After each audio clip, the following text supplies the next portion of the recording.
Buenos días, chicos. ¿Cómo están el día de hoy? Espero que se encuentren muy bien. Le damos gracias a Dios por estar juntitos y por compartir un día más en la escuela. Vamos a hablar de los géneros literarios. Ustedes saben que la literatura es un arte. El poder escribir libros e historias es un arte. Y se van a usar las palabras como forma de expresión. Hay muchas maneras de usar las palabras para expresarnos, para narrar, para escribir poesía. Estas palabras se van a combinar en forma de textos y hay muchos tipos de textos de muchos temas. Por ejemplo, del amor, sobre la libertad, los viajes, la naturaleza. Cualquier tema que a ustedes se les ocurra, lo podemos poner en un texto y darle diferentes formas. Los textos son muy diferentes entre sí. Ustedes saben que podemos narrar un cuento sobre lo que le pasa a un personaje. En ese caso se usa un narrador, ¿verdad? El narrador va contando como que el narrador todo lo sabe y dice, bueno, chicos, a este conejo le pasó esto y se le pegó una pata y pegó la otra y pegó la otra. A veces los personajes hablan directamente, entonces ponen los parlamentos. Príncipe, hola, hermosa princesa, ¿cómo estás, princesa? Ya, y yo bien aquí, con mucho calor, y usted. Entonces hay muchos tipos de textos, ¿verdad? Y muchos tipos de formas de expresarnos, ya sea por medio del narrador, por medio de personajes. Entonces, como hay muchos tipos de texto, para poder estudiarlos, se crearon los géneros literarios, que es una clasificación de los textos en los, según sus características, ¿verdad? Entonces, cuando un autor o una autora escribe una obra literaria, escoge uno de estos géneros literarios para respetar además sus características. Por ejemplo, si vamos a escoger el género narrativo, vamos a contar una historia que puede ser que van a utilizar diferentes personajes y que pueden ser personas, animales o cosas. Y se escribe en prosa, o sea, así seguido, ¿verdad? Como en párrafos. Si ustedes leen un cuento, si ustedes leen la novela El Principito, va a ser escrito con párrafos, eso es escrito en prosa. Si nosotros decidimos no contar una historia, sino escribir una poesía, pues la cosa cambia, ¿verdad? Vamos a expresar sentimientos, nos vamos a inspirar demasiado, y se escribe en verso. Recordemos que las poesías a veces riman, a veces no riman, pero no se escriben así, ¿verdad? Sino que uno escribe como líneas más cortas. Esas son las poesías. Y el drama o el teatro es un tipo de texto que se hace para representarse en un escenario. Entonces, si nosotros queremos escribir una obra teatral, tenemos que escribir diálogos para los personajes y además tenemos que poner anotaciones para que las personas sepan cómo lo van a hacer. Por ejemplo, gritando, llorando, entra el príncipe montado en un caballo. Entonces tenemos que poner ese tipo de descripciones que se llaman acotaciones. A veces dicen que esto no necesariamente es válido porque a veces podemos tener poesías narrativas.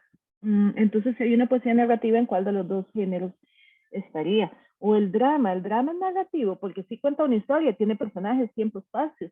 Entonces, bueno, esta es una discusión que se mantiene. Por lo general, los textos literarios, vea que estamos hablando de literarios, chicos, no estamos hablando de noticias ni de textos informativos como un libro, sino que los géneros literarios se usan para entretener o generar emociones en el lector. Entonces debemos conocer las características básicas de estos géneros. Entonces vamos a escribir las principales características de la narrativa, de la poesía y el drama. Recordemos que la narrativa es narrar historias, por eso se llama narrativa. Narramos, contamos una historia, un cuento, una poesía, no, una novela, una historia larga. La poesía es otro género literario y el drama es aquellas obras dramáticas que se hacen para un público. Entonces, en la narrativa, un narrador relata las acciones que realizan los personajes y se escribe en prosa. En la poesía, una voz poética, la voz poética es el narrador en la poesía, ¿verdad? No se llama narrador, se llama voz poética, la voz que se expresa por medio de palabras muy románticas. A veces son románticas, a veces no. Una voz poética comunica ideas o sentimientos y generalmente se escribe en verso, ¿verdad? Por lo general. En el drama, los personajes se expresan y realizan las acciones directamente. No tenemos una voz narradora en el caso del drama. Su fin es ser representado en un escenario y se puede escribir en verso o en prosa. El drama a veces se escribe en prosa. Hagamos letra pequeña, no sé si les va a caber todo esto. No sé si se puede resumir tampoco, porque pues, la mayoría, casi todo, si no es que todo es importante. Yo le quitaría, por ejemplo, generalmente, para tal vez quitar algo de espacio. En la poesía, una voz poética comunica sentimientos o ideas, digamos, sentimientos. Se escribe en verso. En el drama, los personajes realizan y se expresan directamente. Su fin es ser representado en un escenario. Y no pongamos esto para ver si nos cabe un poco mejor, ¿verdad, chicos? Ok, muñecos. Recuerden que necesitan ponerle pausa al video para que terminen de copiar. Nosotros continuamos. Algo no sucede. Yo aquí con el ratón. Ya. Ok. Seguimos. Ok, vean qué lindo. Esta es una poesía. Vamos a poner acá la palabra poesía. Tu vida es un gran río.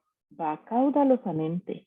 A su orilla invisible yo broto dulcemente. Soy esa flor perdida entre juncos y achiras que piadoso alimentas, pero acaso ni miras. Vemos que es una poesía, es escrita en verso y además tiene rima, ¿verdad? Caudalosamente, dulcemente. Achiras, miras. Ok. Este es un drama porque tiene los personajes, no hay narrador, sino que ellos mismos hablan. ¿Tienes otro nombre? Sí, sí. Sediento. ¿Vegetal? No. ¿Mineral? No. ¿Animal? Sí. Nombre. Digo, hombre, con indiferencia. No. ¿Niño? Sí. ¿Un niño común y corriente? No. ¿Un niño genial? Para el asombro de Wendy. Sí. Muy bien. Esto es un drama, porque además tiene personajes, diálogos y acotaciones. Garfio, donde dice sediento, el personaje de Garfio tiene que hacer voz, sediento. Y acá dice para el asombro de Wendy. Wendy tiene que admirarse cuando él dice que sí. Ok, esto es un drama y esto es una narrativa. Vamos a leerla. Don Segundo Sombra. Pero estaba yo demasiado contento con haber conquistado en la calle simpatía y popularidad para sufrir inquietudes de ningún género. Fueron los tiempos mejores de mi niñez. La indiferencia de mis tías se topaba en mi sentir con una indiferencia mayor, y la audacia que había desarrollado en mi vida de vagabundo sirvióme para mejor aguantar sus reprensiones. Ok, este es un texto, está narrando una historia de la indiferencia de las tías y de que él era niño y que, ok, pudo aguantar sus reprensiones. Es una historia, entonces es narrativa. Excelente las características de los tres tipos de género literario, ¿verdad, chicos?